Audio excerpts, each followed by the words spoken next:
తిరుపతి అలిపిరి వద్ద నిరాశ్రయులకు పేదలకు సుజాత అన్నదానం వైద్య సహాయం చేస్తూ అమ్మగా పేరు తెచ్చుకున్నారు. నిస్సహాయులకు భోజనం పెట్టి వారి ఆరోగ్య సమస్యలను తీరుస్తూ ఆత్మీయతను పంచుతున్నారు. ఈ సందర్భంగా తిరుపతి నగరంలో మరణించిన ఓ వృద్ధుడికి అంత్యక్రియలు జరిపించారు. అలిపిరి ప్రాంతంలోని అనాథ వృద్ధులకు అండగా నిలుస్తూ అలిపిరి అమ్మగా పేరు తెచ్చుకున్న సోషలిస్ట్ సుజాతతో మా correspondent Selvam face to face. ప్రాంగణంలో కూడా ఒక వృద్ధుడు మృతి చెందడం, దీనికి సంబంధించి కూడా వార్తను మనం ప్రచురించడం కూడా జరిగింది. ఈ విషయం తెలుసుకున్నటువంటి సోషలిస్ట్ సుజాత గారు కూడా ఇక్కడికి చేరుకొని, అంటే ఆమె ఇక్కడ ప్రధానంగా కూడా అలిపిరికి అమ్మ అని కూడా ఇక్కడ ఉన్నటువంటి ఎవరైతే అనాథలు ఉంటారో, ఇక్కడ ఆకలికి పరితపిస్తుంటారో వాళ్ళు ప్రధానంగా చెప్పేటువంటి పేరు అనాథలకి అమ్మ, అలిపిరికి అమ్మ అని చెప్పి కూడా వీళ్ళు ప్రధానంగా చెప్తుంటారు. ఆమె కూడా దీనిపైన స్పందించింది. ఏదైతే కూడా ఇప్పుడు చూడొచ్చు, విజువల్ ద్వారా కూడా చూడొచ్చు.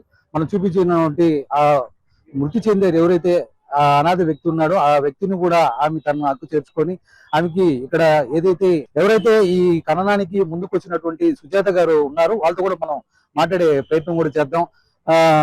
చెప్పండి మేడం, మీకు ఎప్పుడు అంటే మీకు ప్రధానంగా ఇక్కడ అలిపిరి ప్రాంతంలోనే అలిపిరి అమ్మ అని కూడా పిలుస్తుంటారు. ఎందుకు మిమ్మల్ని ఆ విధంగా పిలుస్తుంటారు? ఫస్ట్ అంటే నేను బిడ్డల్లాగా చూసుకుంటాను సార్ వీళ్ళని. నాకు ఎవరు లేని వాళ్ళకి మనమే అమ్మ కదా అన్నట్లు వాళ్ళు పేరు పెట్టి పిలవరు. చాలా వరకు నన్ను అమ్మనే అంటారు. పేరు పెట్టి పిలవాలన్నా వద్దు, ఆమె నాకు అన్నం పెట్టింది అమ్మతో సమానమని అందరూ అమ్మ అని అలవాటు అవుతుంది. ఇప్పుడు మీకు ఇప్పుడు గుయ్యా ప్రాంగణంలో కూడా ఒక వృద్ధుడు మృతి చెందారని చెప్పి కూడా మీరు సమాచారం అందుకున్న వెంటనే ఎన్ని పనులు ఉన్నా కూడా పక్కన పెట్టి వెంటనే ఇక్కడికి చేరుకున్నటువంటి పరిస్థితి ఎలా అనిపిస్తుంది మేడం దీని మీద? ఏం లేదు సార్, ఇలాంటి వాళ్ళకంటే నేను ఇంట్లో పని ఏదైనా పక్కన పెట్టేస్తాను సార్. ఎందుకంటే ఎవరు లేని వాళ్ళ కోసం మనం ఉండాలి. మన ఇంట్లో వాళ్ళకి మనం అందరూ ఉంటారు. నాకు ఇంట్లో పరిస్థితి వేరైనా నాకు చుట్టూ చాలా మంది ఉంటారు. వీళ్ళకి మనం తప్ప ఎవరు ఆలోచించమని ఎన్ని పనులు నాకు ఆపేసి ఇక్కడికి వచ్చేస్తాను. అంటే ప్రధానంగా చూడొచ్చు మేడం, ఇది నగరం నడిబొడ్డు. నిత్యం ఇటు భక్తులు కావచ్చు, అదే విధంగా స్థానికులు కావచ్చు, పెద్ద పెద్ద ఆఫీసులు కూడా నడిచేటువంటి పరిస్థితి. ఇది చూసి చూడనట్లు వెళ్తుంటారు. దీన్ని మీరు ఎలా ఏం చెప్తారు? దానికి కొన్నిసార్లు మాట్లాడలేము సార్, చాలా బాధ అనిపిస్తుంది. అంటే అన్ని ఉచితంగానే ఉంటుంది కదా సార్. పోలీస్ సార్ వాళ్ళు 100 కాల్ చేసి వాళ్ళు స్పందిస్తారు, 108 స్పందిస్తారు, ప్రభుత్వ ఆసుపత్రుల్లో చేర్పించచ్చు హాస్పిటల్లో. కానీ ఎందుకు మనకెందుకు అని వెళ్ళిపోతారు. కొంతమంది టైం ఉండక వెళ్ళిపోవచ్చు, కొంతమంది అయ్యో పాప అనుకుంటా ఉంటారు. కానీ ఎవరు లేని వాళ్ళు మనిషి చనిపోయి వాళ్ళు ఎక్కువ టైము అట్లే ఉండి ఎలకలు తిని మనుషులు బతుకుండగానే వేల మంది లక్షల మంది మన ఊరు తిరుపతి కదా సార్, కొన్ని వేల మంది యాత్రికులు వస్తారు దేవుని దర్శనం కోసం. ఇలా చూసి వాళ్ళు ఇప్పుడు తిరుపతిలోనే ఇలా ఉందని బాధపడతారనిపిస్తుంది.